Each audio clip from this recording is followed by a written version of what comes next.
एक समय की बात है। घने जंगल के किनारे आनंदपुर नाम का एक छोटा सा गांव था। उसी गांव में रहता था एक गरीब लकड़हारा रघु। मेहनती इतना कि सुबह से शाम तक जंगल में ही लगा रहता, लेकिन कमाई इतनी कम कि परिवार का गुजारा भी मुश्किल से होता। एक रात रघु जंगल में लकड़ियां काट रहा था। तभी उसे झाड़ियों के पीछे से एक कराहत सुनाई दी। वो दौड़कर पहुंचा तो देखा एक बूढ़ी औरत भारी पत्थर के नीचे फंसी हुई है। रघु ने पूरी ताकत लगाई, पत्थर हटाया और उसकी जान बचाई।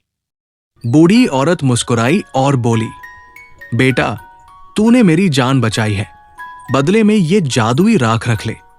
इसे सिर्फ नेकदिल इंसान ही इस्तेमाल कर सकता है। और देखते ही देखते वो औरत धुएं में बदलकर गायब हो गई। डरासमा रघु राख घर ले आया। अगली सुबह उसने राख घर के बाहर छिड़की और चमत्कार हो गया। टूटी छप्पर ठीक हो गई, सूखा कुआं पानी से भर गया, खेतों में हरी फसल उगाई। ये सब देखकर गांव का लालची सरपंच भी लालच में आ गया। वो रात में रघु की राख चुरा लाया, लेकिन जैसे ही उसने राख अपने खेत में फेंकी, खेतों में कांटे उगाए, कुआं सूख गया और उसका घर अंधेरे में डूब गया। डरकर सरपंच राख वापस रघु के पास ले आया। रघु ने कहा, यह सिर्फ भलाई करने वाले के हाथ में ही काम करती है। फिर रघु ने राख का इस्तेमाल पूरे गांव की भलाई में किया। टूटी सड़कें बनवाई, स्कूल बनवाया, कुआं पक्का करवाया। गांव के लोग रघु की इज्जत करने लगे।